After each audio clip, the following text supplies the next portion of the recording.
There's a strong chance you're not that far off from winning in business and at the game of life.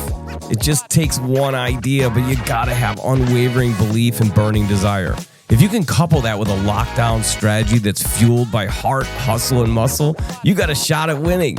There's one thing that all champions have in common. They get shit done. So welcome to the Get Shit Done experience. Well, we are back at it again. This is the Get Shit Done experience, also known as the www.gsdxpodcast.com. You can find us on any platform, whatever platform you're taking it in right now. Why don't you check out another platform too, and then maybe write a rating and a review, and maybe share it with a friend, and maybe tell a dog, and have that dog tell their owner. And while they're going on a walk, they can listen to the podcast together. It's going to be absolutely fantastic. Dogs will love you if you get them to listen to this podcast. And I love you for listening to this podcast. So thanks so much for everything that you've done.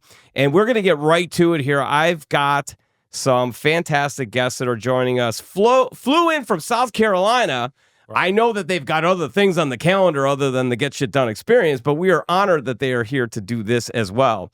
So without further ado, I would like to introduce you to a CEO, inspirational leader, and author. We'll get into the books, Mr. Toby Stansell. How are you, sir? I'm good, John. Thanks. Glad to be here. Appreciate the invitation. Good way to end the day. This is an absolutely beautiful thing because this is the first episode that we've had with somebody with such a beautiful accent. That South Carolina accent, man, it just revs me up.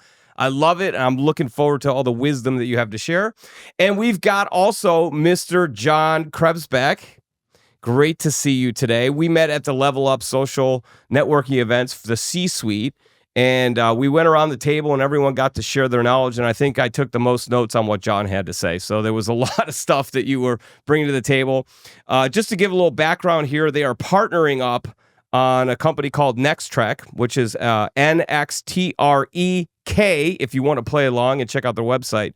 So pretty much if you're a small to mid-sized business owner, you need to tune into this because this is going to help you to get next level, to get more shit done. And then if you are looking for an organization that has absolute brilliance as it relates to advertising, we've got the CEO here of Cargo. I mean, my gosh. So right. Toby's got all the advisement needed. Let's get into it first and foremost. I went to your LinkedIn page, Toby, and there was a post that you put about, here are some familiar challenges we help business leaders and owners to navigate. And there's a list of 6, okay?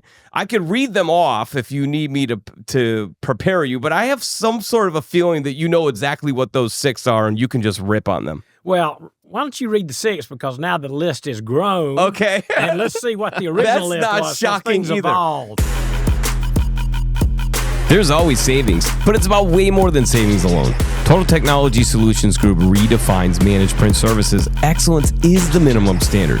TTSG is a true managed print service provider, deeply understanding your technology and business goals. Your business is unique. Our solutions are tailored to your current and future business goals. Our customer-first approach empowers and delights. TTSG can ensure your technology environment will scale as your business does.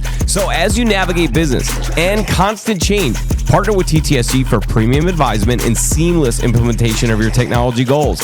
We set the bar high. Your people deserve it. Peace of mind. Powerful innovation. TTSG.com.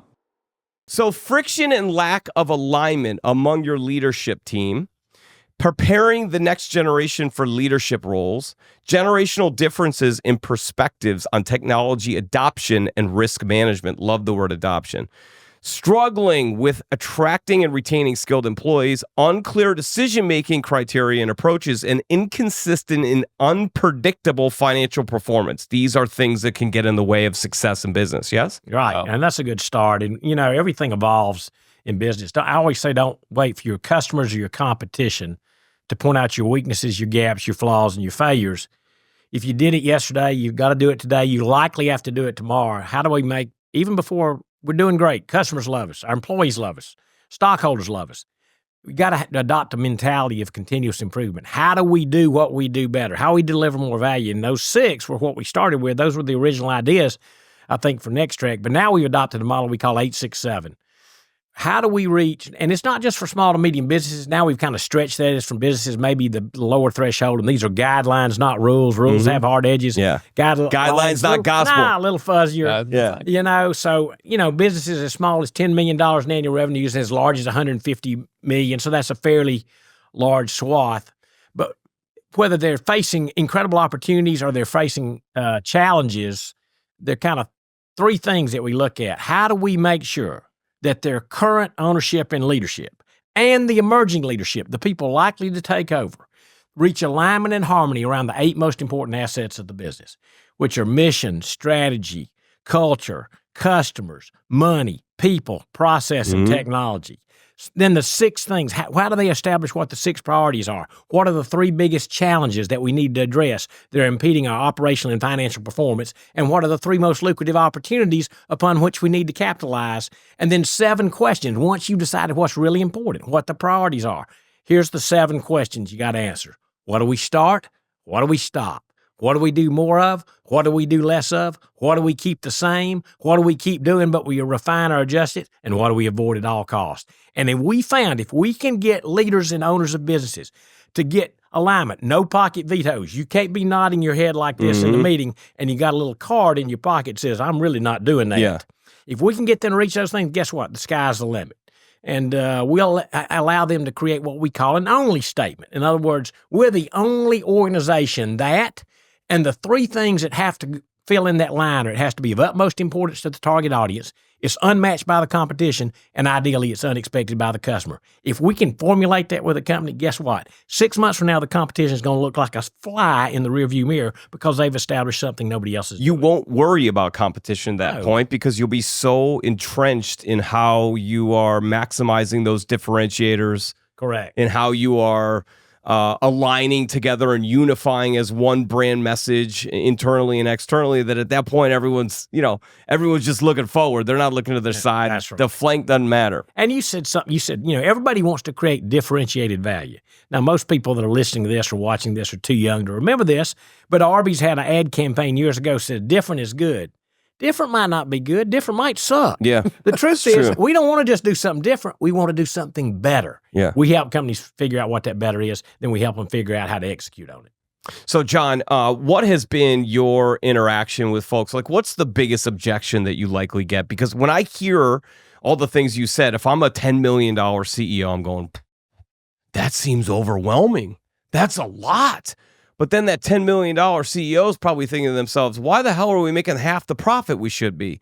So what are the objections that you get where you have to essentially get them kind of reeled in and refocused on what really matters? Well, I think this is time for the first spicy hot take. I love spicy hot takes. I wish I had a sound effect for that. Yeah. Pew, pew. I think usually what comes up is the fact that they've had a bad experience with someone before us who either calls themselves a consultant or a coach. And so to borrow from Toby, a consultant is somebody who usually gives advice that is theoretically priceless, but practically worthless. And that's why we're on the Get Shit Done podcast, because it's like, you just got to get shit done.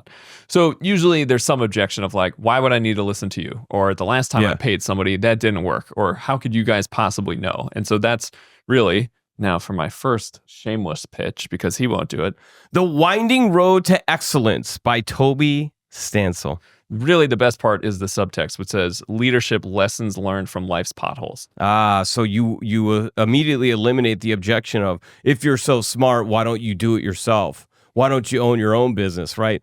Oops, kind of do. I've been a founder. Oops. I failed. Yeah. I've had to look investors in the eye and say, you're getting 20 cents back on the dollar. I've been a 3-time chief operating officer. And so that's the difference. We call ourselves guides. Mm-hmm. So we say, in today's world, information is ubiquitous. I worked at Google for 7 years. It's a great company. They're really smart. The thing about that is now with AI and all these other companies, if you have a question and you just type it in, you get the information. That's not the full formula for wisdom. We believe that wisdom comes from information plus experience. And it's pretty hard to shortcut experience. Yeah. So the difference is if you're going up on a hike, you could read about it, but someone who's done the hike before goes, this doesn't look right.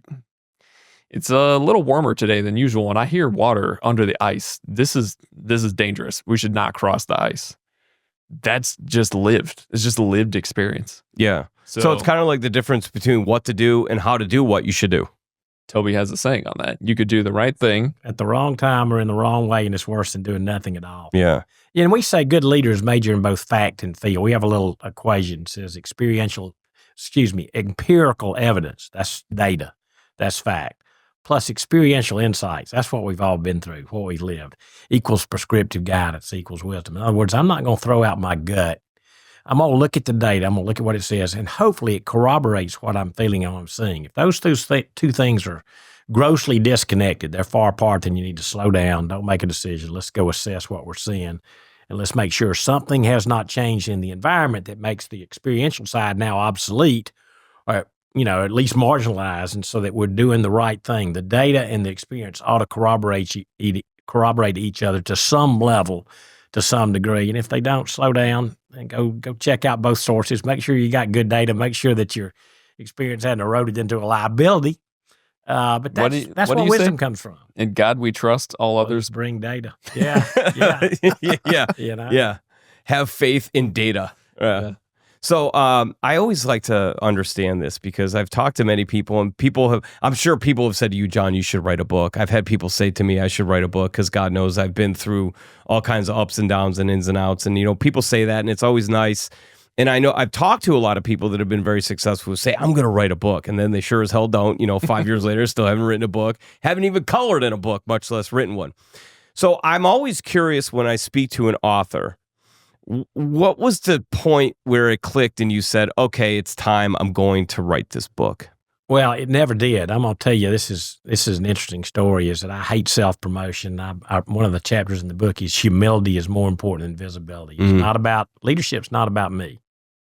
Somebody's legacy of leadership, especially at my age and stage in my life and my career, is not anything else I do, achieve, or accomplish, but it's what others become, do, achieve, or accomplish as a result of our relationship with each other. That's what's giving you the purpose. That's what's giving you the rise. That's your new win. It is. And so I was on a board, at the Sparrow Board for Entrepreneurship and Innovation at Clemson. There was another gentleman on the board. His name was Adam Whitty. He owned a ghostwriting service, and he heard me tell a bunch of crazy stories about my family. Wait, and fishing. What? Yeah. I can't imagine. And uncles, and I won't even go into all that. Yeah. We'll tell all that later.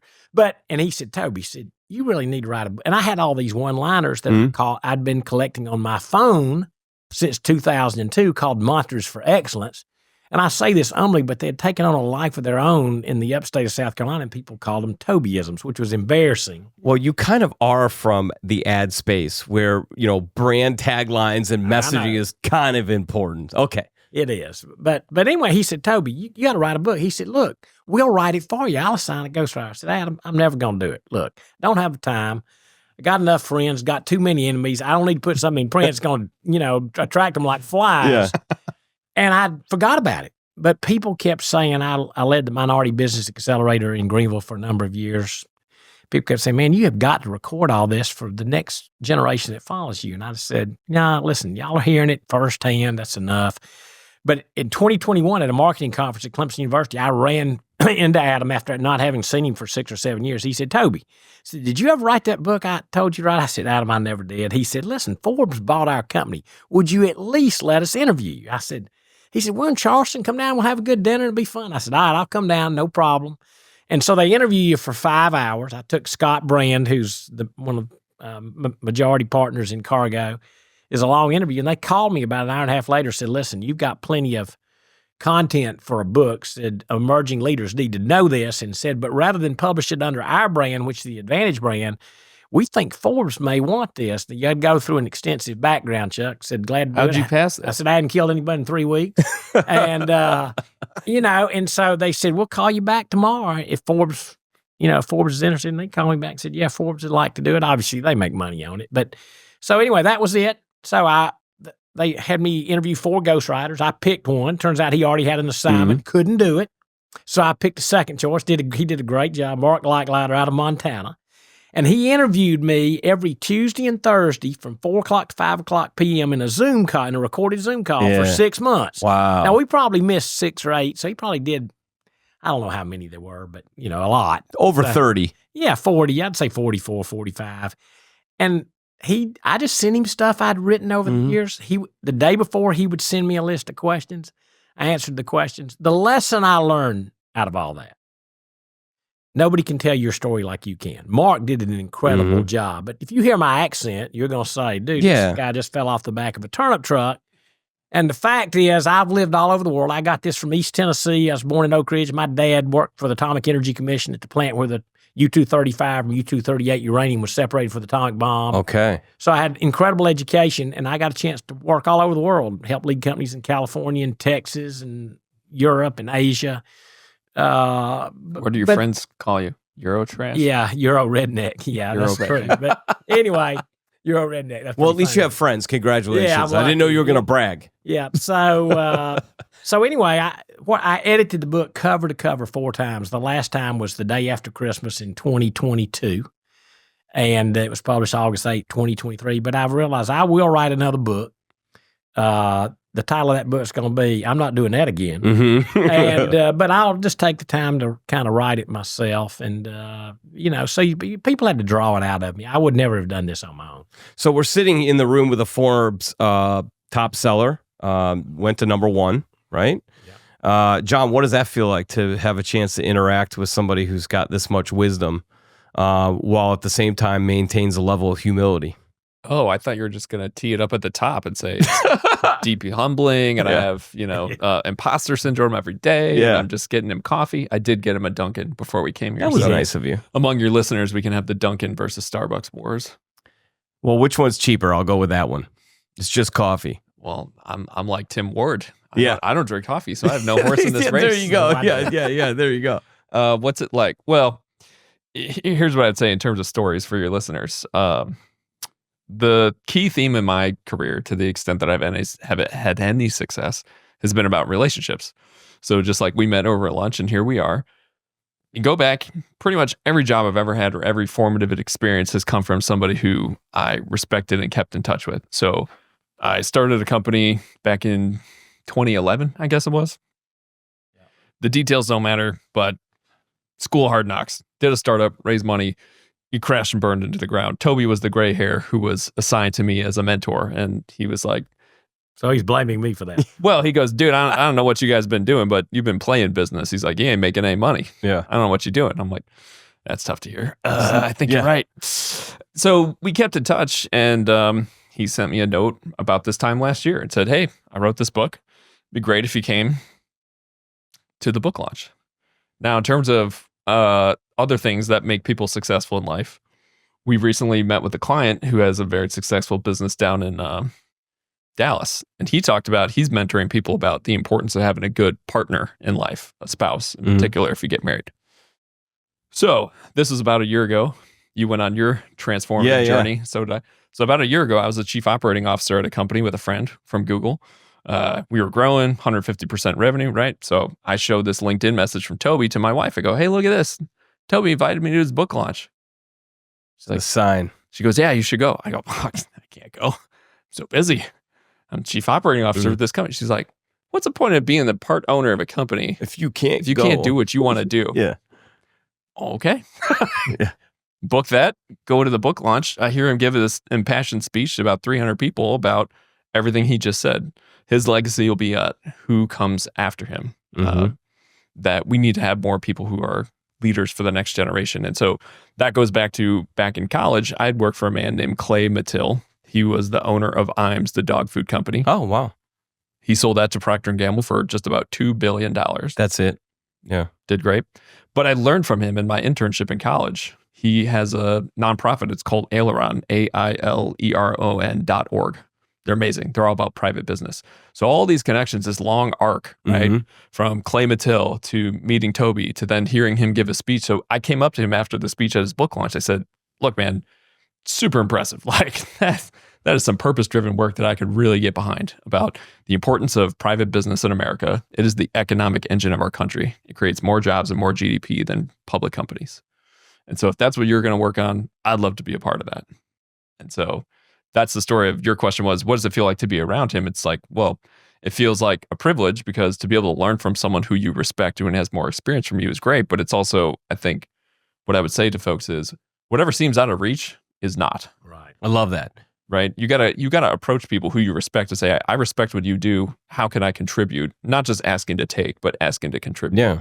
Lead by giving, right? Yeah. One thing that stands out, and I don't want this to be lost, because I think it's really important that people put this into perspective, that small businesses make up more of the GDP. And they employ more people than big businesses. And I think we get so caught up in the big companies and the brand message that they have, when the reality is really the power exists within small business if we actually use it properly. Well, I think we're all taught, whether it's inherent or it's just that bigger's better. Yeah. Bigger's not always better. There's a book out there called Small Giants. And I've said for years, my goal in leading and growing companies is I wasn't trying to be a great big company, but I wanted to make sure we were a great company. And there's only two people get to vote. That's customers and employees. That's it. Be a great company. And if we get to be a great big company as a byproduct of being a great company, I'm okay with that. Yeah. And that's just been my approach for years, And John said something, I hate people with kind of false humility and pious so that, you can sound so, completely like you just not anything. But I think the real mission in this was, I was fortunate enough early in my career to go through IBM school. You learn how to be a salesperson, integrity. It's 18 months long. It takes 6 classes. You go to Las Colinas, Texas, at least you did 40 years ago. And then you learn how to be a business person of integrity. And so you realize today that so many of us have an entrepreneurial mindset, which is good. I like the initiative, but we don't have the structures and all the organizations in place to give people the foundation. People come out of college today or they get their first job, and kind of the natural inclination today is, I don't want to work for somebody. I want to work for myself. Well, that's great, but the challenge with that is wise people learn from experience. Wiser people learn from the experience of those who went before them. And so next track, I just said, how do I take the principles and the processes and approaches and the things that I learned that were successful, that met this test of being universal, timeless, and objective. Universal. These principles are not situational. They always work. It'll work with John. It'll work with this John. It'll work with Fred. It'll work with women. It'll always work. You don't have to say, I wonder if this will work. It'll work. Timeless. Most things today aren't timeless. Most things today are fleeting because we live in such a dynamic world that changes so rapidly, technologically, competitively, socially, culturally, you name it. But things that are timeless, they worked 50 years ago, they work today, they'll work tomorrow. And then objective, they don't favor me because I'm wearing a sport coat and disfavor you because you're wearing a sweater, because you got 4 degrees and I've got 2. I'm purple and you're yellow. It doesn't matter. It levels the playing field for everybody. So I said, I'm going to find a way to create something that is for the next generation of leaders and the next generation of organization. It's not for me. But to do that, you got to have to partner with people that are a full generation younger than me. So the unwritten rule in NextTrack, you could not be a partner unless you're at least a full generation younger than me. I love that. So everybody's at least 25 years younger than me, because they have to find a way to take those principles, those approaches that are universal, timeless, and objective, and message them and present them in such a way that they'll be well received by millennials and Gen Z. They'll be accepted and digested and applied in a way that works for them. And if it doesn't work for me, it doesn't matter. So there's 2 indications when you say that stand out to me. Number one, it's that you want to leave a legacy with a whole group of people and impact them in a positive way. But there's another indication. It's that maybe you think there's a hole of some sort in those generations. What do you believe is the hole? And what do you believe is the power that they also have that maybe we're missing? Well, they've definitely got power and got access to things that are not natural or come easy to somebody that's kind of my generation. But it's not theory. When I was president of a large managed IT services firm from 2010 through 2017, and one of my philosophies is push leadership to the outer edges of the organization. You do that by creating an environment that's the ideal balance of empowerment and accountability. Empowerment without accountability is chaos or anarchy. But accountability with no true empowerment is paralysis. If I tell John, there's no inspiration. No inspiration. If I say, you're in charge of this, and every time he makes a little mistake, I slap him around the head and shoulder, so you shouldn't have done it. After a while, he's just going to quit trying. But what I saw is that when I began to push decision-making, I'm not going to say downward, outward throughout the organization, they struggle with making decisions. There wasn't a principled and valued and experience-based framework they could make decisions. And so I wrote kind of my first presentation says, what's, the return on investment of authentic leadership. And the first 2 slides say, what's the biggest gap in the world today? And the second slide says the leadership gap. And the reason is because we've got some great examples out there, but we've also got some terrible examples in politics, in business, in churches, in communities, in government. And so somebody has to go out there and put a standard out there and it has to work. It can't just be in theory. As John said, it can't be, theoretically priceless and practically worthless. Did I show you something, teach you something, give you something, lead you somewhere that was easy to understand? When you put it into practice, you say, wow, that's better than I was doing it yesterday. It made my life better, personally, professionally, socially, however. So the practice it's got to be performance-based. It's got to work. And so I just saw that the next generation of leaders struggled to make decisions, not because they didn't have better tools, they didn't have more information, they were more internet savvy, they were more digitally savvy, but they didn't have a baseline on which to start. So I said, with all the things about curiosity and the way they deal with each other and the way they socially interact and the way they work as teams better than my generation did. My generation, baby boomers, we were all trying to kill each other. By the way, the most curious generation, too. We were trying to compete against each other. We're trying to outdo each other. That's very different today. They have different value systems. So if we could equip them with a starting point, just move that launch platform up a little bit so they've got a basic framework, which they're going to be better than we were. John, accountability and empowerment, if they don't roll downhill or outward, then shit will roll uphill. It will. And then you got a problem. What were you going to say, John? Well, I was going to say you're a gracious host, but you've been all theory over here. This is a get shit done experience. So drop one of these bombs you got in your book here. Let's give us something practical. Well, it's just making decisions, for example. You got to have its results. It's either results or excuses. There's a book called Fail-Safe Leadership. It's out of print. Dr. David Mutchell and Linda Martin wrote it. And they said, listen, there's the difference between a great performer and a great leader is 2 words. A great performer sets goals and achieves results. A great leader sets goals and achieves results through others. So one of the things is, listen, pushing leadership to the outer edge of the organization, it's not a social exercise. It's not to give people titles because it looks good on paper. It's not to make people feel good. At the end of the day, you're improving the platform and the breadth and depth of who can make better decisions. In my generation, everything flowed through the corner office. You had, authoritarian, autocratic.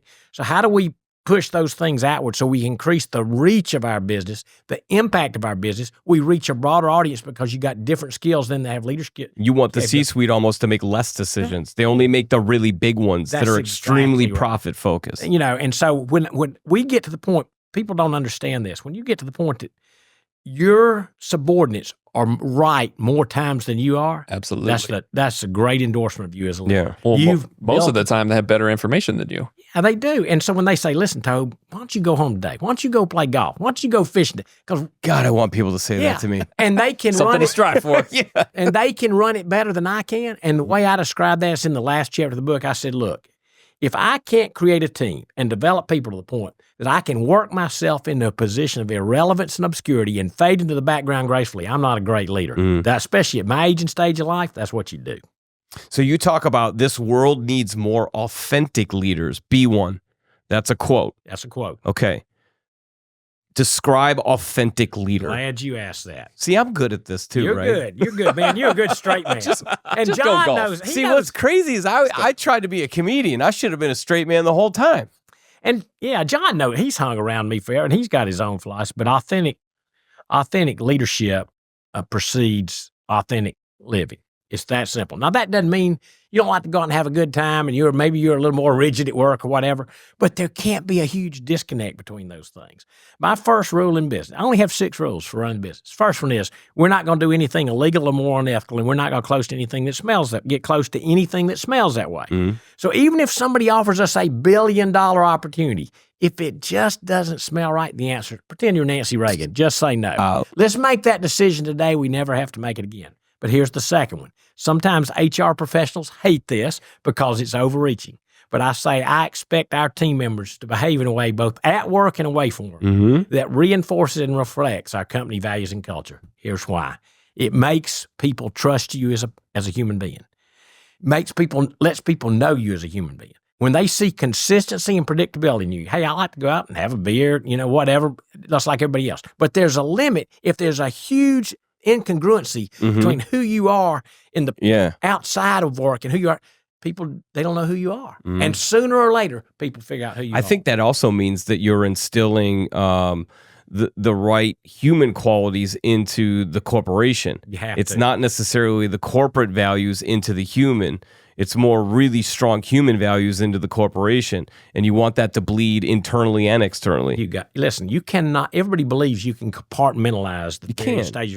You only have one life. I've been there. I'll admit it. I've been there, done that, bought the T-shirt, and was a complete failure in that regard. You have to, in order to be an authentic leader, to your point, you've got to live a life that is worth emulating. You do. You only have one life. And what I learned is people, in fact, I eat 6 to 8 meals out with people every week. We almost never talk business. I want to know about their life, their family, what's important to them, where they go, where they vacation, what kind of food they like to eat. But what I've learned, when people learn to trust you as a human being, when they need the kind of products and services and solutions that your company has, you're part of that short list, that mental availability. They transfer that trust from you to the company you represent. And they'll do the right thing when you're not looking. Yeah, that's right. Great point. So number 3? Number 3. Yeah, you said there was 6. 6 rules. That was number 2. 6. Number 3. Well, yeah. See, I'm doing the weave here. Trump talked about doing the weave right on 6. Rogan. All right. These are, and they're really clear, and these are things that have not changed. Yeah. When you're installing new leadership, they don't have the experience. It's kind of new to them. You got to put some guardrails around their decision-making authority. But I say this. If you're going to generate new leaders, you got to be willing to tolerate differences in style. I've already said, as long as they don't do anything that runs counter company values and culture, hey, if they want to wear purple shirts, yellow polka dots, and they're hitting the numbers, I'm good with that. Okay, doesn't look good with my eyes, but if it does with theirs, hey, go for it. That's right. I'm not the one. The customer votes with how many checks they write and how big they are. Yeah. Okay, but in the circumference of decision making, you can give too much authority. You can delegate authority. You can never delegate responsibility. So if we do something to blow up the company, I as a CEO, I'm still responsible. You can't say, well, that wouldn't have happened except John went and made that done. You can't do that. The 2 most important 5-word phrases that any leader ever learns and has to live are this. Number 1, it's my fault, blame me. It's not because my mama spanked me too hard when I was 12 or somebody held a gun to my head. I made a decision with the information I had at hand. Guess what? It didn't work. It's my fault. Blame me. The second one's more important. Maybe I am the smartest, most experienced guy in the business. I'm 68 years old. I should be. Other people get excited about different ideas. And maybe I've always got the A+ idea and they've got the A- idea or B+. But they want to make it work. And guess what? It will work. It takes 2 days longer and costs $2 more. But they're excited about it and motivated. Here's the other most important 5-word phrase. Let's do it your way. I like that. Let's do it your way. But here's the third rule. Boy, that's empowering. Let's do it your way. Yeah. So what if it costs $2 more and takes 2 days longer? How much did that $2 buy? You just bought loyalty. You bought engagement. You bought them focus, all that stuff. So People like to be recognized and rewarded in that way. And depending on what your goal is, whether you want to go play golf or you eventually want to sell your company, it has to be that way. Mm-hmm. How are you going to develop new leaders if you don't? You can't. But you got to put guardrails. And the rule 3 is this. Within your span of control, domain of expertise, or body of knowledge, you're free to make unilateral decisions, except when that decision that you're trying to make is so big that were you to be wrong, it would catastrophically or irreparably damage one of the 6 C's. Yeah. Our company, important customer, significant contract, your confidence, your character, our culture. If that's that big, you better get somebody else in the boat with you. That's rule number 3. So we have a very clear guideline. Ask yourself, what is the magnitude of this decision, the consequence of this decision, or I'd be wrong? If it's going to damage one of those 6 C's, you don't make that unilaterally. You get somebody else in the boat with you. It's got more experience, more wisdom. They've seen it before. So that's rule 3. Rule 4 is we don't operate self-directed development. We don't have mentor programs. We have a mentee program. Why would I slow down my best performers to go watch after you, who's a green person? I'm going to tell you, you figure out where you've got a deficit, you got a shortcoming in your knowledge, you got a lack of experience. You find a book, you find a class, you find a professional, you attach yourself to their rear and don't let go. You tell me what the tuition, we'll help you get there. Mm-hmm. But we have mentee programs, not mentor programs. Rule 5, performance in your current role. You're better off in role B, but you're in role A. The way to get to role B is not to whine and complain and want to get to role. Do as good as you can in role A. At least have a good level of performance. You'll earn the right to vie for role B. And the last thing is one John just said. In the absence of clear-cut, this is right decision, this is wrong decision. It's murky. It's in the ether. It's not black and white. For gosh sakes, demonstrate good judgment. Show wisdom. Here's how I explain this. You can teach an animal right from wrong. You can teach a dog not to use the bathroom in the house. It'll go to the door. You can only teach a human wise from unwise. It's a different level of discernment, judgment, decision-making. Something may not be wrong, but it's not wise. And when you find people that can exercise that type of decision-making, there's your potential leaders. That's absolutely fantastic. You should write a book. Maybe. I'm thinking about it. I mean, that was really fantastic. You know, I had a really wise leader tell me one time that you should do the job before you get the job. That's true. So if you want to move up, you should be already starting to do the job that you should be doing your job plus some. I had another leader tell me that you can't move up till you find your replacement. So you better be developing people. You better be developing people, not just numbers. Yep. Because if you want to get to the next level, you got to be able to have somebody who can step in and do it as well, if not better than you're doing it. Since you're moving up, you want better results. Well, it's funny you say that. I have not done this at Cargo, but in the 2 or 3 previous roles I've had as managing partner, president, or CEO, we would give people promotions, but we would tell them, we say, listen, you're great at what you're doing today. We think you can do this job. You got a 6-month kind of trial period here. Here's the raise that's out there. You got to go earn it. Yeah. And so we tell people it's not what you do, it's what you deliver. And in other words, our offer letters, we changed our offer letters. They no longer said, here's what we expect you to do. They said, here's what we expect you to achieve. In the first 6 months, here's what you have to achieve. Yeah. In the next 12 months, here's what you got to achieve. So we tell people, we're not paying you to do the job. We're paying you to get the job done. There's a difference. It also gives them a little bit of freedom to do it a different way if that's what it takes in order to get the desired outcome. And it also takes away their ability to blame, hey, I did it exactly the way that you said to do it, and it didn't work. It's your fault. It's on you. Yes. Yeah. So you're, once again, empowering people. Treat people like adults. Make it very clear. Make the mission very clear. Empower them. Giving them accountability. Recognize and reward them when they achieve.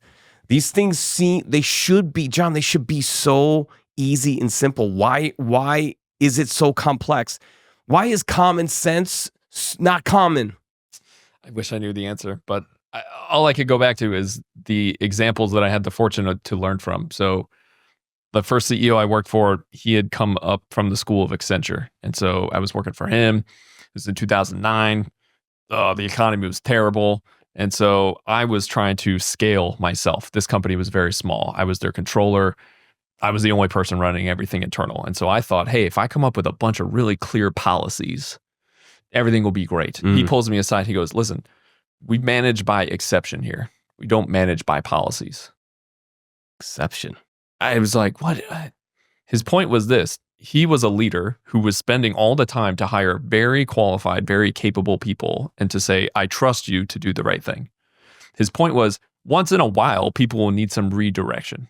So if Jimmy went and spent $400 on a steak dinner, that's a conversation. Hey, man, what's going on? Yeah. You know, why did that happen? Hey, here's kind of why we don't do that here. That conversation means more to Jimmy versus you just firing off an email being like, according to the employee handbook, subsection policy 13. I was thinking about myself and wanting to scale my role and make my role easier. It's way easier as the controller to just fire the handbook over to someone and be like, John, you're an idiot. You keep spending way too much money on client entertainment. You're driving me crazy. Go read the handbook. Versus if you go have a conversation with somebody like, hey man, what was up with that? That was a little unusual for you. Well, here's kind of why we don't do that. Yeah, you might find out though it was a $6 million deal that they're about to get across the finish line, and normally their deals are $1 million. So I don't have it was worth the $200 more you dinner. So. Yeah. Or sometimes people go, I just didn't know any better. So I guess here's a tool that I can give your listeners that I've used a lot. As a leader, when you find yourself in a situation when you're frustrated or disappointed in somebody, there's 2 things to think about. The first is expectations, and the second is capabilities. So the first is, did I communicate and set the expectation with that person? So back to Toby's point, always look inward. You work for me, but it's my job. Yeah. I'm not happy that you spent $400 on the steak dinner. Did I ever set that expectation for you? Yeah, you can't get mad at somebody if they don't know any better, right? Right. So start from expectations. Did I set it? Did I communicate? Once you have set and communicated an expectation, then we move to, do you just not know any better? Do you not have the tools to do your job? Do you just care to not listen to me? It? Yeah. Then after that, you move into the realm of like, okay, it's time to help this person move on and find where else they can add value in life. But to look at yourself first of like, why is it so hard to do? It's hard to do because we're all busy and we're all trying to get shit done. But to slow down and do the hard thing today buys you more time tomorrow. So the more that I slowed down and I went and had those conversations of exceptions, the more that fueled the culture because those people went and told the stories around the company. Yeah. Hey, if you spend $400 on a dinner, the controller's going to come have a conversation with you. Don't do that. Yeah. He watches all the expenses like a hawk. Versus if you're just hiding behind an email, be like, oh, that guy, he sent me the handbook again. I'm just going to, whatever, I can ignore that. IT decision makers, this might sting. Frustrated with IT issues, security threats, and the stress of your technology infrastructure? Your technology should blend seamlessly with your business objectives. Technology infrastructure management with limited resources can be exhausting and counterproductive. Do you have an MSP but still have problems and technical hiccups? GSD's advisement, proactive maintenance, cutting-edge cybersecurity, cloud solutions, data backup, and local 24/7 help desk can change the game. Your technology should outpace your business operations to allow for growth, and proactive strategies should prevent issues before they arise. Get back your time and your money with GSD. Drive business forward. Leave the technology to GSD. GSDnow.com. Yeah. Speaking of books, we always love at the Get Shit Done experience when guests bring gifts. And I have this beautiful moleskin here. Where's my camera? Hey, I have this beautiful moleskin here from Nextrex. And I noticed, Toby, that you also have one of these. The difference is my pages have not been written in, but yours, however, it looks like the Dead Sea Scrolls over there. So what is going on in that book? What's happening there? Have you figured out a new way to land, rockets like Elon that you're competing with, or are these just sentences of wisdom? Is it a grocery list? What do we have in the moleskin? I think they're mostly Laffy Taffy jokes. Are they Laffy Taffy jokes? That makes sense. Well, I want to talk about this. This may be the most important. If you leave a legacy of leadership, you did something to make people's lives better. I honestly believe this is maybe the most important thing you ever did. I'm going to explain how it came about, but I want to respond to something you said. You asked the most perplexing question that it really makes me emotional in a way. You say, why isn't this just common sense to people? And when I first started public speaking, really 2004, maybe 20 years, maybe longer than that in Greenville, because I got involved in economic development in Greenville, helped lead the Chamber's economic development effort for 11 years. I'd give a speech, and some of it was business, and some of it was economic development, some of it was education. It was all different topics. But I'd come home and I'd tell Susan, my wife, I'd say, Susan, you'd think I'd invented water. Honestly, it's like these people have never heard this. They just want to soak it in. Yeah, they'd never heard this before. And it's just like communication. John just gave a very simple approach when people do something that is kind of out of bounds. And we have some simple sayings. And the reason we have all these, this book is 25 mantras for excellence, one-liners that people can remember. And one of them is all disappointment in life, personal and professional, comes from unmet expectations. With your spouse, with your children, it all comes from unmet expectations. As long as your expectations, you're fine. But it's when expectations aren't met. But a lot of times it's because we weren't clear. I heard somebody use a term one time called stunning clarity. Stunning clarity. Let's make sure we're communicating with stunning clarity. And so, that's just really important. So when it comes to communication, we say never surprise anybody with something in writing. It takes a much bigger man or woman to have a real-time conversation with somebody. And people today don't like conflict. They'd rather fire off a text or an email and, give somebody, chastise somebody. And I tell everybody, they know this, if an email or text thread gets more than 2 levels deep, and I have your mobile phone number, it's getting ready to ring. You can start looking at the screen right now. And so I wrote an article in 2014 when I first started recognizing this negative phenomenon. It's called Digital Communication and the Demise of Genuine Dialogue. The keyboard warriors. It is. When we're not in alignment with each other, that's not the time to use any form of digital communication. Digital communication is good for things you need. Good for things you know. Real quick. Not good for things being negotiated. Or emotional. Because there's not enough damn emojis to transfer the energy that you're transferring through that microphone right now. You can't type in enough capitalized letters. Like, you could make the font 48 and it isn't going to transfer that energy. So sometimes it's not what you say, it's how you say it. It is.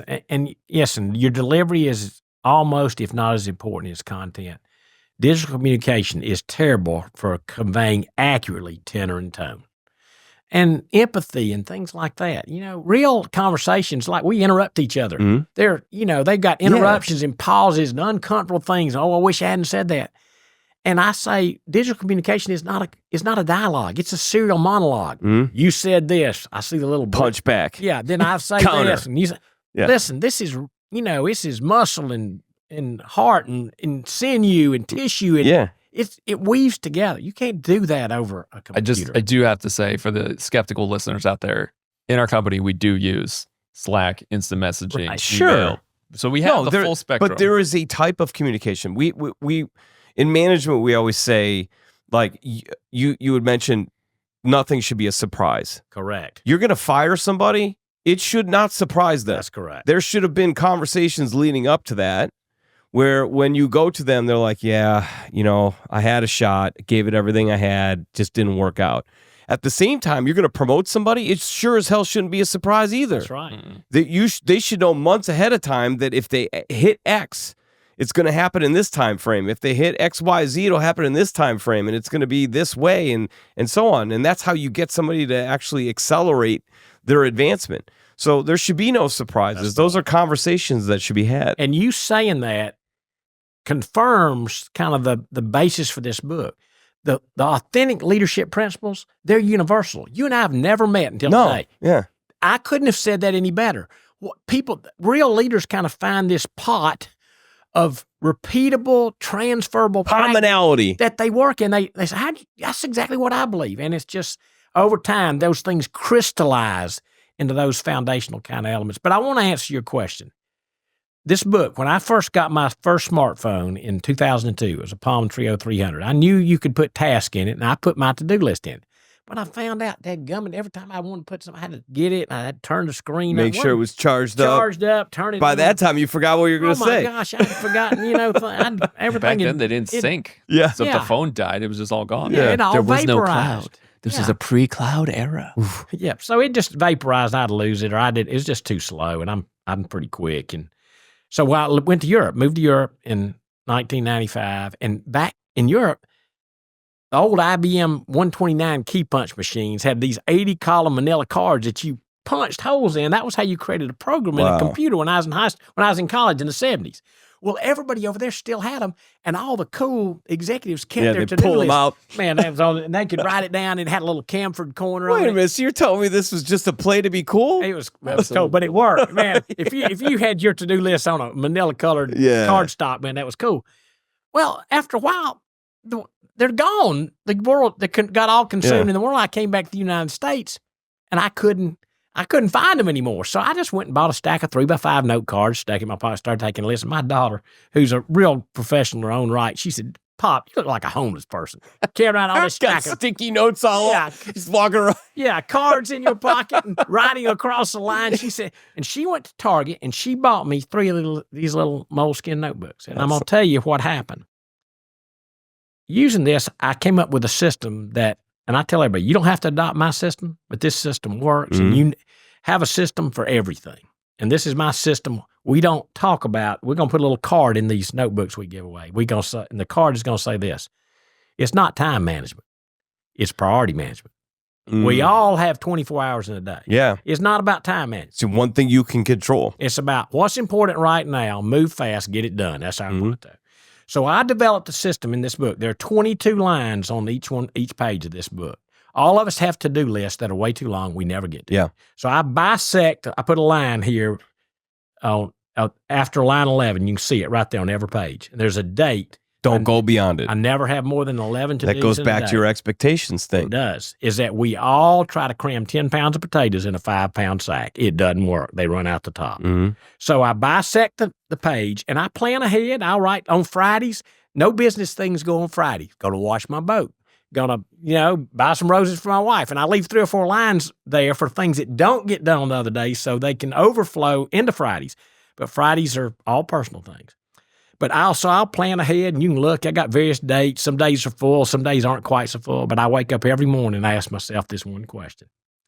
I got turned to today. I say, what are 3 things that I absolutely, without fail, must complete today, not work on, that whether anybody ever knows it or not, are going to make the biggest operational and financial difference in our company? And I highlight those 3 things in yellow. Nothing gets worked on till those 3 things get done. People say, well, that's not a big deal, 3 things. I tell all my companies, how many employees we got? 55. If every single one of you did the 3 most important things that you can do to impact the performance of this company triple the size of your company in a year. What other companies do you think of our size are going to do the 100 and however many that is, 165 most important things that they have to get done? I said, that's where I came up with the phrase. You do that for a year, you look in your rearview mirror, the competition is going to not be there. Sales leaders, if you're listening to this, just imagine if every one of your salespeople hit the 3 most important KPIs for the day, like X amount of phone calls, X amount of emails, and they did it every single day, and they maxed it out. The results that you would get would be unbelievable. Well, it's funny you say that. I'm going to tell you a real story. Prospecting. Everybody says, I ask everybody, what's the most important element in a sales process? Oh, a good salesperson. Activity. Good product, sales product. No, it's not. It's quality of the prospect. Somebody who's got dead green tickets with dead presidents hanging out of their pocket, and they're going to spend them with somebody. So it's a proven fact that the most effective salespeople in the organization are the founders, or the executives, or the leadership. Because they got that network? Not the network, and they also know the market and know the solutions there. So we started something. I was in a store. I like Dogfish Head beer, and they have a 60-minute IPA and a 90-minute IPA. And so the fact is, if your people who know your market, know your customers, know your solutions, know your work the best, would spend 15% of their time prospecting each week. Well, if you take a standard 40-hour week, 15% of the time, 6 hours. So I'm at the cold freezer or whatever in the refrigerator, look, and I see 90-minute IPA. I say, I got it. We went back and we started 4 sessions a week called 90-minute IPA sessions, intentional prospecting activity. We don't get in there and talk about it. We have all of our interns, all of our market development people prepare the list beforehand. We go into a room, a war room, 90 minutes, 10:30 to noon on Tuesdays, 1:30 to 3 o'clock that afternoon, 10:30 to noon on Thursdays, 1:30, 3 o'clock that afternoon. We call, LinkedIn, text, or email. We go after people. And so you time block. We time block. It's on the calendar. We do it. And guess what? It has revolutionized our business. What people say, it doesn't work. Bull. It works. I talk to clients about this with 2020 design. It's like, how do you get so much content out? You schedule it. Yeah. It's not that hard. You schedule 2 hours and you go, in this 2 hours, we don't return an email unless they're saying, hey, we're going to spend a big amount of money with you. Then maybe you want to timestamp that and say, hey, look, we've received your email. We'll get right back to you. We're just working on something else. But in that 2 hours, you create as much content as you possibly can. And then you distribute it out through your library over a period of time. Channels. But you got to lock it in. If you want to take a vacation, if you don't put it in the schedule, you ain't taking that vacation. Right. Like you have to block off the things that are most important or you're not going to do it. So I started putting things in my calendar like you will work out at 6. Like if it's not, if anything, the little reminder goes off and you go, oh shoot, I'm not going to pull that one off. But at least you were reminded of it, right? But it's pretty cool that you stick to those things. Well, you have to. And listen, lately I've been traveling a lot, and so some of that suffered, and that's my fault. Blame me, as I said. But I mean, you have to do that. I heard somebody say 3 months ago, discipline will take you further in life than motivation ever will. You might have heard that on my podcast. I maybe so. I'm fired up today, but I'm not fired up on Thursday. I don't want to do it. Discipline will take you further in life than motivation ever. I was chasing motivation. I was chasing all kinds of stuff. And when I told you I had that God tap, right? All of a sudden, discipline kicked in. There is far more joy in discipline than there is in motivation. There is. There is a ton of joy in discipline because discipline is really, really hard to do. It means that you're doing the things that you don't want to do because you have to do them. You need to do them. And the sense of accomplishment of those things is much more fulfilling.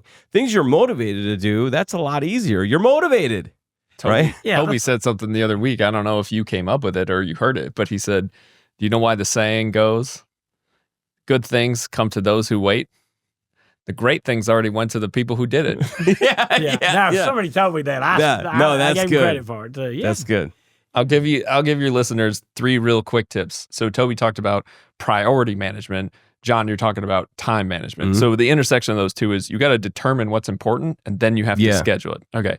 So here's my quick 3 tips. Some of these came from Google. Number 1, default to openness as a leader. Okay. When you get hired to Google, all of the Google Docs, everything you make, it's open by default. Yes, okay, some things are product launches or secret, but here's my point. Your calendar as a leader should be open. Everyone should be able to see it by default. Yes, there are certain meetings that should be marked private. By default, it should be open. Here's why. More good comes from that than not. Someone will go, I saw you're going to meet with Susan on Thursday. I know her. Hey, you have this customer meeting coming up. But here's the second one. The second one is when you manage your time, you should be putting on your calendar and labeling things. DNS means do not schedule. I absolutely have to get this done. This is a priority. Other things are just things I would like to work on. As a leader, I said to people who work for me, DWB, dedicated work block. If you are one of my direct reports and my calendar has a DWB, book over it. Don't ping me. Don't ask me. Book over it. If you need time with me, get it. Take it. Yeah. So remove the friction.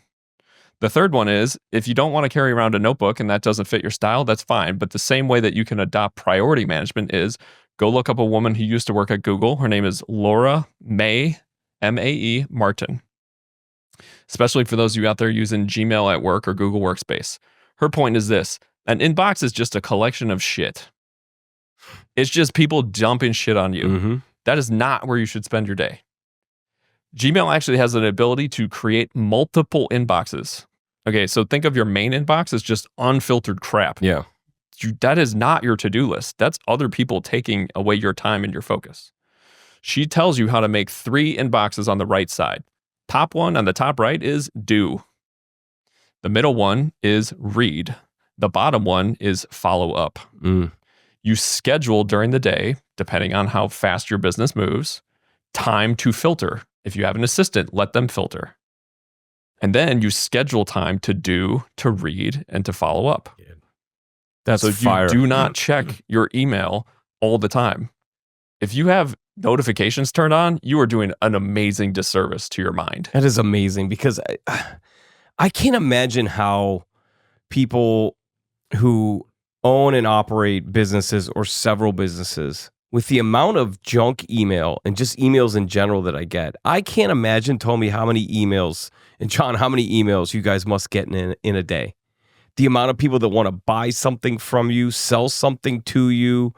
I mean, it's just got to be overwhelming. It is. It's not even a matter of self-importance, right? Like, it's just when you have decided something is important, you need to remove everything else. Yeah. So turn off your email notifications, your Slack, whatever. There's a great feature within Gmail. If you have focus time, there's a type of meeting you can create called focus time. It will turn off all notifications for you. So when you're doing the thing, do the thing. Don't do anything else. I love that. Christina Brady, I don't know if you're familiar with her. She's all over LinkedIn. She talked about, I said, when your feet hit the ground in the morning, where does your mind go? She said, the first thing that my mind goes to is what the priority for the day is. Right. And then she said, I make the thing. Everything else kind of just, it's there, but it's, I'm laser focused on making the thing. Yeah. And I thought to myself, boy, that's really powerful, because how often do we get distracted by the shiny thing or the next thing, or in Toby's world, using the entire team around you and pushing decision-making as far as you can.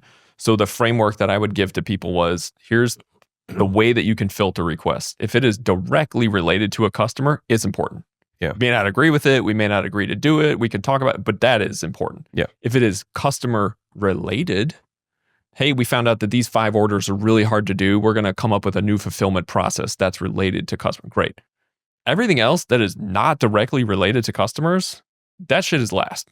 Always. Yeah. And what I said to my team was, if I find out that you did something that is internal only, and you did that at the expense of something for a customer, you will have a problem with me. Well, that's a true customer first message. That's for sure. But that's an example of, you have to give people a framework where they're not sure how to make decisions. You know, you can put your whole day through this filter and it holds up every day. Customer first, customer related, internal life. If you come to me as a leader and I'm a hypocrite and I say, John, how come you didn't finish planning the Christmas party? Trust broken. Well, then you can say back to me, you go, I didn't do that because that's internal. It's only. not on my thing. And I'll go, all right. Well, yeah. That's perfect. Right. Great. Yeah, there's some other things too. I think that the way you prioritize what you do as a byproduct will develop your skills as a leader. One of the things that we say is real leaders do the right things all the time, no matter what. None of us do that. Mm-hmm. We're all hypocrites to a degree. We all are.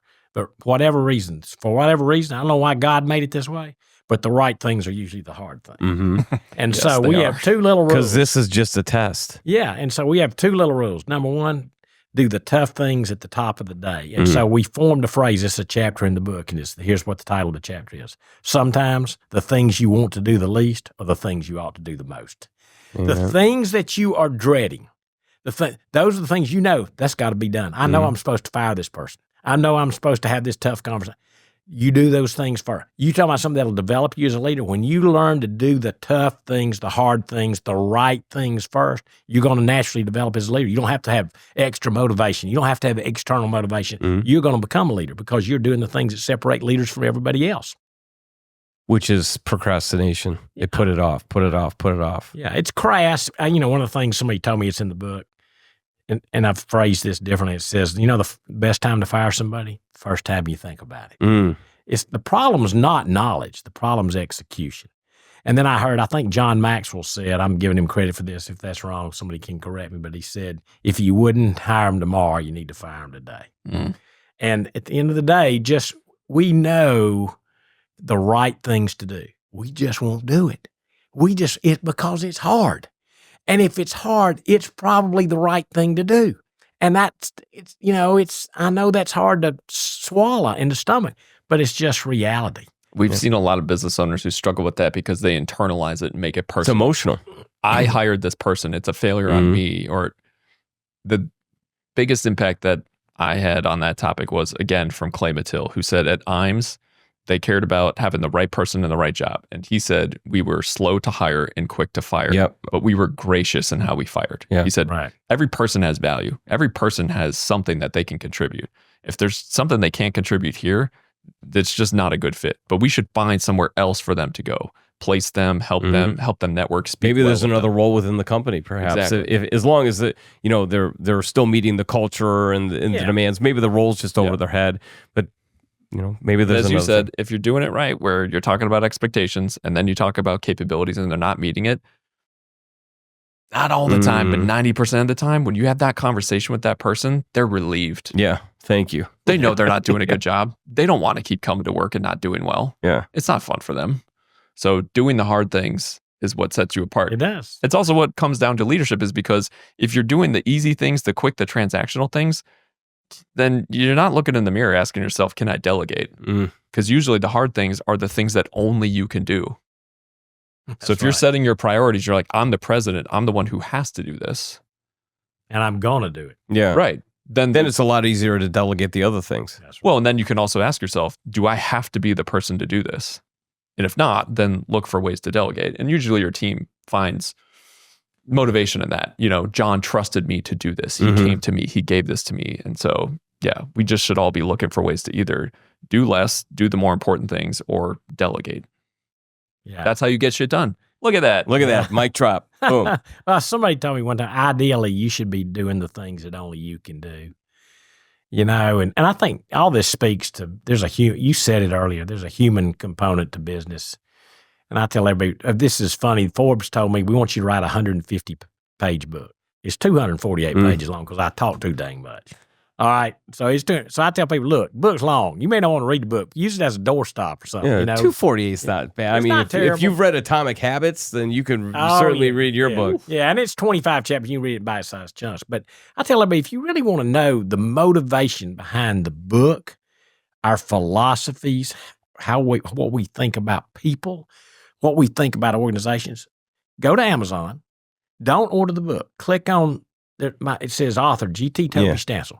That's a hyperlink. Goes to my bio. Now, it's only 4 lines, but you got to click read full bio. And I can almost quote this. It says, the first thing I want to say is I'm not an author. I'm just a regular guy that happened to write a book. I've characterized myself as a worker, just a worker for many years, and I hope and believe that that's true. My dad taught me something many years ago. He says, listen, Toby, he says, all of us come into this life with about the same number of liabilities and assets. Some people's liabilities are just more visible than others, and some people's assets simply garner more public acclaim. That doesn't mean one of us is any more important than anybody else. It's what Ken Blanchard said in the 1 Minute Manager. He said, everyone's a potential winner. Some people are disguised as losers. Don't let their appearance fool you. Amen. And that's what we live by. That doesn't mean this is where you ought to be. I've lovingly given a lot of my employees to the competition, all right, because this isn't the place for them. But I also owe it to them. They're still a human being. Sure. I've fired more people than I've hired. People say, how can that be true? I said, because here's why. People are always in the room when you're hiring people, but they run for the corners when you got to fire somebody. I've had to fire a lot of people that other people hired. But because they couldn't do it or wouldn't do it. So the point is, you owe it. There is a place for that person. Help them find it. Does that take some time? Does it take some energy? If you commit to it, do you have to do it? Absolutely. But that's what you do. You got to help the whole human being, not just the human being that works at your place. To the best of your ability as well. Ideally, if they are going to be fired and leave the brand and leave the organization, you want them to be in good standing. You want them to understand. You want them to still speak highly of their experience. So those things are very important. The dignity that you give somebody in firing them is probably equal to the dignity that you give them in hiring them. That's right. If not more important. Yeah, people used to laugh and say, you're the only person I know who can fire somebody and then walk out of the room with a smile on their face. Now, that doesn't always happen. Yeah. But again, you said it, good leaders don't surprise me. It means you came to an agreement, though. You did. That's exactly right. What's best for all parties? There's an old saying, the test of a truly great negotiation is that neither party gets exactly what they want. And that's true in life. And you got to find common ground where both people can live. And you got to learn to be content without everything being nirvana. That doesn't mean you don't keep pressing toward perfection, but we never attain it. But you got to find that common ground that's good for both parties. Yeah. I'm curious now, after all of this business talk, where would one find you, Toby, when you're not doing business? Where do we find you when you are in this glorious spot that is absolutely in your wheelhouse and you feel as positive and energetic and as excited as you possibly could be? That's nobody ever asked me that, by the way. And I say this, everybody thinks they know me. John does know me, the people that are close to, but everybody thinks that. But they see me on stage, or they see me giving a speech, or leading an effort, or an initiative, and that's a role you play. Sure. God grants you gifts, talents, abilities. You get experiences and expertise, and you bring that to bear for the greater good of more than just yourself. But if you ask me what I'm doing when the day's over on the weekend, I'm really kind of a loner. I see so many people during the week. And so you'll either find me, I got a big garage, a lot of fishing rods. There's 106 fishing rods in that garage. And so you'll find me fooling around stuff. I've got a home in Blowing Rock, North Carolina. And of course, when Hurricane Helene came through, it knocked down a lot of trees. And my wife and I were there Friday through Monday. I didn't work Monday. I have a chainsaw cutting up trees and clearing parking areas so all the family could come for Thanksgiving. You'll find me on a boat in Steenhatchee, Florida, which really got destroyed by Hurricane Helene. My family's been going fishing there since 1969, and it's just a magical place. I've been inshore fishing there. My dad went in '69. I went for the first time in 1987. Except when I lived in Europe, I've never missed 2 or 3 times a year. And you'll find me if you really, let's say I'm not on the clock. I always say I'm not a CEO. I'm a teacher. I'm a confidant, and I'll be having a meal with somebody, and hopefully just as a byproduct of the conversation, some lightning bolt kind of truth will come out that person, or me too, works both ways. I won't use the word mentor. Just a piece of you. Yeah. And some piece of you connects with them. And they connect with me. And here's something. I won't use the word mentor, and I'm going to tell you why. It's not that it's wrong. People use it. But mentor implies one of us has all the answers. One of us doesn't. I say, look, it doesn't matter if you're 12 years old. You were raised differently than me. You've got different experiences than me. You've seen things I hadn't seen. Guess what? We're going to learn from each other. And try and find it. It's a shared learning experience. You can learn from anybody. Unless you're in a relationship with a psychopath or a sociopath, which you ought to avoid. Which, it's you are here talking to me today. I know. It's scary, a little scary. But I mean, it's a shared learning experience. That's what teaches you. We are all so self-limiting. We say, I don't like that kind of food. I don't like those kind of people. I don't like that kind of entertainment. I don't like the vacation, that kind of place. Because we've got these preconceived notions by the way we've been raised, what we've seen. And I tell everybody this, look, except for things illegal and moral and ethical, put those things aside. Don't need to get near those. Learn to have a natural appreciation and intellectual curiosity for everything. Everything else. It'll accelerate your pace of learning, but here's what's most important. It will give you connection points with other people on this planet. You say, I've been to that restaurant. I've seen that place. I know that person. Twice in my business career, John knows this, we were with executives with enterprise companies. I said, oh yeah, I know who y'all buy from. I know that gentleman. I've been to that restaurant in Phoenix. Twice, as recently as 3 years ago, I saw an executive with his phone underneath the table, and I don't know what he was doing, but he came up to me afterwards. He had the fortitude to say this. He said, everybody went around the table. You even know Joe Penix, his dad. He ran a drugstore in Kernersville. He said, I thought you were lying.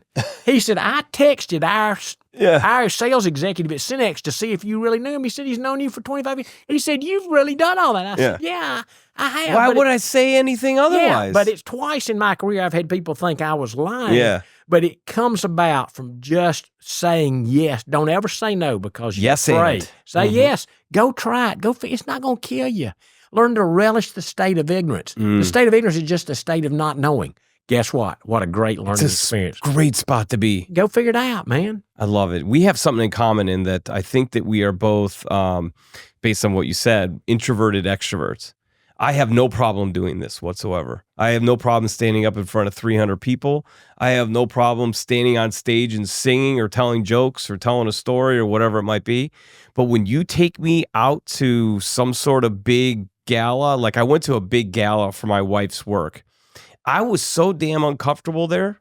I went and I had conversations with a ton of people, and we left a little bit early, and my wife said, are you okay? I said, man, those things just make me uncomfortable. I'd rather sit with one person and have a one-on-one conversation than sit at a big table and have 50 people that you've got to have these BS conversations with. Hey, how you doing? How you doing? I'll do it, but I don't enjoy it. Right. Yeah. I'd rather like when I play golf, I'd rather go play golf by myself. Is that weird? Yes, no? People aren't looking at you. Yeah, well, but it's more about the fact that it's like it's you, it's me, the ball, and the course, and it's the psychology of it. It's like, what am I going to do next? And there's nobody going, "Hey, good shot," and you're like, "That wasn't a good shot. I didn't mean to do that." Yeah, right. Like none of that. I just want to zone in. That's right. That's where you get your energy from. Yeah. My wife is very much. She loves the galas, and I'm like, I'm kind of a loner. Yeah, I like to read books to recharge. I like this too. People think that I'm an extrovert because I like to speak and work with clients. But on the weekends, I'm like, Toby, is just retreat. I'm like, I want to read a book. I want to watch a YouTube video, or get interrupted by my 3-year-old daughter who's clearly going to come just, Dad, let's go ride scooters or let's go to the swim lessons. But this is it's a controlled environment. And I like that. There's depth to it. This is what's cool about podcasts. The small talk, I don't have a whole bunch. I don't have time for that. I don't have time for it. Like, I want you to give me something, and I'm going to give you something back. And then when we walk away, I go, I got a piece of that person, and that's going to stay with me. And I hope to do that for somebody else. Yeah. Well, it sounds terrible. I don't have a lot of friends. Susan, why don't you have a lot of friends? I say, I'm going to be honest with you. I get bored. And I got a ton of acquaintances, though. Yeah, I get bored with people. At the end of the day, Eleanor Roosevelt had a great saying. Everybody ought to remember this. She said, small minds discuss people. Average minds discuss events. Great minds discuss ideas. Love that. And that is true. Now, I will say in my life, here's a lesson you learn as you get older. This is wisdom. I've given too much credence to ideas. I've lived all over the world. My goodness, if you heard all the things I've done, I hadn't had a career, just an incredibly interesting, loosely connected set of experience. You had a life that people paid you some stuff for? Yeah. I mean, really, it's crazy. But at the end of the day now, as I've gotten older, I realize it really is all about people. Even in today's virtual world, when we can do almost everything remotely, people don't have to see us. Interpersonal communication and connections are more valuable than ever before. You know why? Because so few people are investing in it. And it stands out today. And so it really is all about people. And are we making other people's lives better? And I've said my signature question is, what can I do to help you? And people say, well, they answered that and I could have done it, but I didn't have time. I said, time's not a factor. If you ask that question and you have the ability, the resources, the talent, the money, you asked it, you're obligated to do it. And that he saw this at my book launch. Most people thank their wife for being supportive. I just said, here's what I'm going to do. I'm going to thank Susan because she's put up with me not coming home at night, teaching this class, doing this, all that, because she understood that we were to impact other people, not just make our lives cushy and great and comfortable. And she's done it. And that I couldn't have done it. Not moral support and she's a great woman behind me. No. It's concrete kind of things. I'm showing up at 11 o'clock at night because I've had a dinner with somebody that was trying to figure out what the next step in life was going to be. Or we've trying to figure out how to solve the homeless problem in Greenville.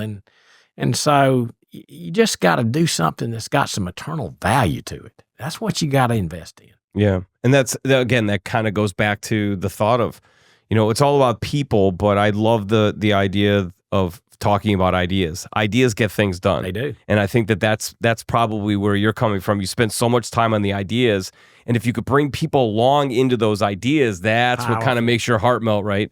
That's the big thing. Well, the greatest quantum leaps in technology, science, products, everything, when that first idea gets surfaced, the most common reaction is, you must be crazy. That's where the great things come from. Yeah. It's the ability to think counterintuitively. Think on the other side of the coin. Start where nobody else is. And people are afraid to do that because we're looking around. We don't want to look strange. We want to be unique. We're already unique. God made us all unique. You ain't got to do anything to be unique. I have 15 rules for success and significance in business and life. We don't have time for 15. I know. We'll do one. You got to prioritize. We got time for 15. Yeah. The first one is, don't be somebody who has to be externally validated to feel good about yourself. Shit. I got to go. Be comfortable with your choices. Yeah. Don't look which way the wind's blowing. Merle Code. Struggle with that one. He was a judge in Greenville, South Carolina. And he and I don't see him much anymore. He's retired, but he told me something. He said, Toby, if you're going to lead the orchestra, you got to be willing to turn your back on the crowd. I've never forgotten. Nice. That's powerful. It is. John, where do we find you? If you're not doing your thing, with Next Treks, and you're not trucking around the country with Toby here, changing lives and making things happen, where do we find you? Lately, it's swim lessons, the park. This is a new father. I love this, right? Yeah. All the typical. And his daughter, she's 3, but she's smarter than him. Trust me. There you go. Well, that's a low bar to clear, but she is smart. Aside from being a father, it's just, I think what I've appreciated over time is knowing what gives you energy and talking about the people around you to make sure that you're paying attention to that. So talking to my wife about, it's really important that I find time on the weekends, just an hour at some point for myself. Sometimes you can combine things. So sometimes just something as stupid as cutting the grass. If that's when I can put in headphones and listen to podcasts, it becomes me time. I'm getting something done. People are like, why don't you just pay someone to cut your grass? I'm like, that's actually valuable to me. Yeah. I feel like I'm getting something done, but it's also a way for me to get some time for myself. You and Tim. He gets on the riding mower and he puts on a podcast. So I think however you find it, whether it's golf, you go to the gym, whatever, it's important to find whatever that thing is that recharges you.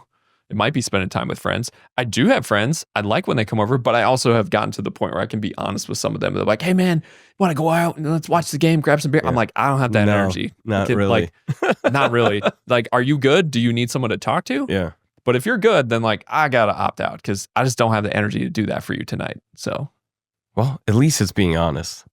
I try to be honest. Toby says that we're not trying to please everybody. We're trying to have a polarizing culture. And so I think to me, that's refreshing coming from a lot of corporate experiences where everything was supposed to be very polished and very nice. And, they were like, John, you're a little rough around the edges. Yeah. I was like, I don't know. I just get shit done. So I love it. Can't argue with the results, but that's what Toby said was, we're trying to have a polarizing culture. Well, I copied that from the guy that was the CEO of Merkley Ad Agency, but we all think today culture is having free snacks and food at work, flexible, a hybrid. Foosball table, hybrid workplace model. but it's not, and that where everybody feels welcome. But the truth is, you want a polarizing culture. You want it to be clear within 2 weeks. This is a great fit, or it's not, because you want people that form a. People say, "Well, your work's your family." It's not your family, but it is a community of people who are angling toward a singular purpose. Why do we exist as an organization? A singular vision. What do we want to become? A singular mission. What do we want to achieve? And a singular set of values. What kind of character traits do we want to embrace and embody on a consistent basis? And everybody needs to buy into that, or it's not a fit for them.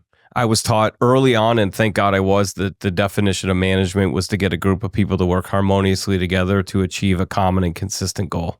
Yeah. Right. And good description. And I don't know that I've ever mastered it, but it's always been on my mind. And the word that stood out the most, harmonious. People are always going to work far more effectively if they are in harmony. It's amazing you said that. Our mission statement, really, and it's not formalized yet for Nextract, is that to help leaders and owners of closely held and family-owned businesses achieve alignment and harmony. Love it. Around those 8, 6, 7 things we talked about. And here's why. A lot of these, and our tagline is, enjoy the journey to greater prosperity. There are a lot of people today that are making money. They're not having money. They're not enjoying it. If you can get harmony around those things for the first time, some of these businesses, they're going to be more prosperous, but they're going to be a heck of a lot happier. And that sounds nice and aspirational, but it's a little selfish too, because we only want to work with people we like. Sure.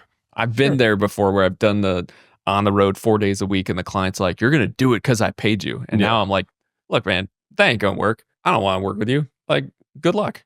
Yeah. I mean, it's, whether it's a customer or an employee, it's about harmony. You have to be running in alignment. Nothing really effective gets done if you're going, you're creating the V and it's getting wider and wider apart. It's very, very difficult to move forward. So, folks, the name of the companies, we've got Cargo here, right? And we've got Nextract. I would strongly recommend that you play along and check out the websites. Obviously, we've talked about a whole bunch of subjects. The name of the book is The Winding Road to Excellence. If you are not sold on buying this book right now, then I don't know what the hell I'm doing here on a microphone, because we just sat here with the author who didn't write the book, but it's pretty much his brain because he had a ghostwriter. So everything that he's been working on for X amount of years, probably 50 plus years, if not more, he's poured into this book, and I think we've given you very good reason as to why, if you're a small to mid-sized business owner, you want to attach yourself to these business leaders. If you're looking for advertising that is absolutely effective, this is the CEO of the organization for this advertising firm. You don't think that the people at the ad agency are going to fight as hard as he talks about fighting? My gosh, the energy you're transferring is second to none. So I always like to end the show, and I'll start. John, I'll start with you. And then, Toby, you're just going to slam this thing to an end and we'll call it quits. John, what would be words of inspiration that you've learned, that you believe, that you've been taught, that some universal energy just smacked you in the head and said, this is what you should say right now at this moment? But what are some words of inspiration that you could leave with our listeners? You get what you tolerate. It's in Toby's book. I don't know if it's attributed to him or someone else, but it works in business, in life, friends, with kids. All right. Like, if you tolerate it, people will give it back to you. If you don't tolerate it, they'll know that you won't accept that. Yeah. Your kids know that when you tell them to go to bed, if you only mean it when you tell them the third time, they know. Here's what I'd close. The very first mantra for excellence I ever wrote is still the most important. In my life, except when I've encountered people that have severe physical or mental challenges, there are plenty of people on this planet that have that. The biggest difference between people who do and people who don't is that people who do simply believe they can. It's not their level of IQ, not their number of educational degrees, not their address, not their family pedigree, not how much money's in their bank account. There's just something in them that says, I'm going to figure this out. I'm going to find a way. That's a wrap, ladies and gentlemen. Thank you so much for tuning in. John, Toby, I want to remind you of something. You got shit done. Thanks for being on. Thanks for having us. Thank you. Cheers.